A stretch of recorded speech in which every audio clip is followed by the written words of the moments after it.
So in an annual tradition, I talked to my good friend Doug Kezirian, who's a sports gaming insider, I would call him. Because Doug and I worked together at ESPN. We did SportsCenter, we did radio together. And I know, Doug, you were involved with sports gaming shows at ESPN. And by the way, when I was at ESPN, my last year was 2017. No, I did not expect them to embrace gambling, but the NFL did, Doug, as you know. So let's move forward, and good to see you. So first of all, and you've been involved with gaming, I know, for a while, but as a former SportsCenter host, okay, did you ever think we'd ever be able to embrace nationally sports gaming? No, because before I went to SportsCenter in 2012, I was working in Las Vegas at a local TV, and from 05 to 12. So I first moved there, and that was back when you couldn't even have a Vegas.com commercial during the Super Bowl.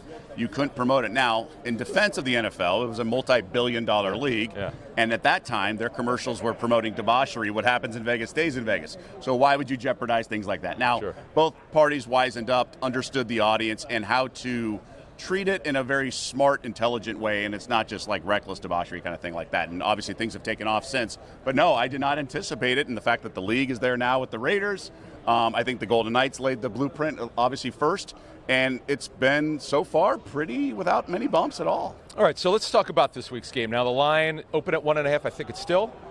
There's more ones and then 1.5, okay. So there's some 1.5s out there as well. Oh, it was actually dropping. See, I thought the opposite. I was saying on our show Newswire with Craig Mish, I'm like, don't you think it might go up to 2 because of the national sentiment? I understand fans are sick of the Chiefs seeing the Chiefs. Right. But you know, they always seem to find a way to win. Whereas Philly, who knows with them from week to week, although they've won 16 out of 17. They're a fascinating team, Doug. So from a betting perspective, how do you see this game?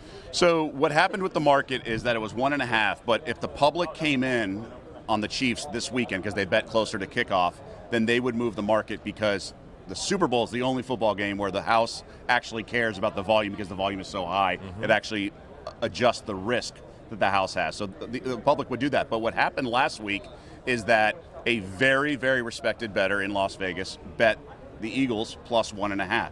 He tried to bet $1 million at one sportsbook last Wednesday, excuse me, and they only took $200K, but that's why the market moved to 1. So it moved down, and they thought that maybe the Eagles might eventually close the favorite. Obviously, we have some time, but that's where an odds maker told me that. I'm not predicting it per se because I think, but if the public is on the dog and sort of the fatigue of the Chiefs, they'll move it that way. Doug, wouldn't you, if you're a large bettor, why would you take the 1.5? Why not take the money line, right? Well, if you remember, I mean the plus 1.5 or no, I would just take the money line. I wouldn't want the 1.5. Obviously, if you're going to take 1.5, you think they're going to win. I mean, right, but there's 2-point conversions nowadays and things, especially if you have a shaky kicker like Ellen. We could see a 1-point game. But I think to me, I would rather not give up less money. So I've asked odds makers this because I've thought about this myself, and the answer was our sharpest people, because they have everything done on an app and everything's tracked and they can profile anyone, right? They say our long-term, sharpest, most successful bettors all bet the points and not the money line in these situations. So that's what they would recommend. Interesting. Yeah, okay. I found that interesting too. All right, so how do you see the game? So as much as I don't want to bet against Patrick Mahomes, and I've said this a lot. Like, here it comes. I will feel less dumb if I bet on this team and that bet loses, right? Like, I will feel more dumb if I bet against Mahomes and he wins again. But let's keep in mind that a lot of times last year, for example, in the Super Bowl, the Niners had 5 times the ice the game when Mahomes was on the sideline. So I hate the win-loss record for quarterbacks. I think it's the most overused stat. For coaches, yeah, that's great. But there's a lot of times like when Eli Manning wasn't even on the field when the game was solidified and things like that. Brady had his best Super Bowl when they lost because the defense couldn't stop Nick Foles. So I do think it's a little misleading. So in this situation, I do lean Eagles. I would tease them up because that's where to your point, why not just think, but that's where you use the 1.5. You use it to your advantage if you go 6-point teaser. Interesting. Because it's a fixed price, so you want to use it and get through 3, 4, 6, and 7. But the problem is there's no other football games to tease it with, and I don't want to tease it to week 0 and have it sit in my pending account for 7 months or whatever it is. So maybe an NBA game that day. But I am waiting for the market to maybe move in game to hopefully grab the Eagles plus 3.5. But remember, a couple years ago, they led by 10. They led at halftime.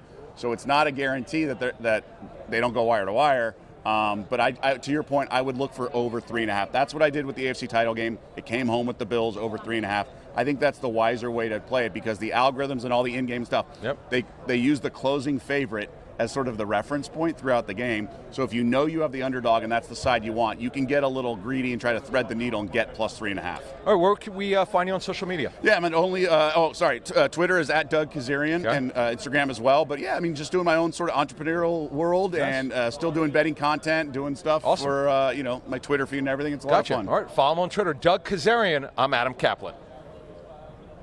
Good stuff, man. Sorry, What you threw me off.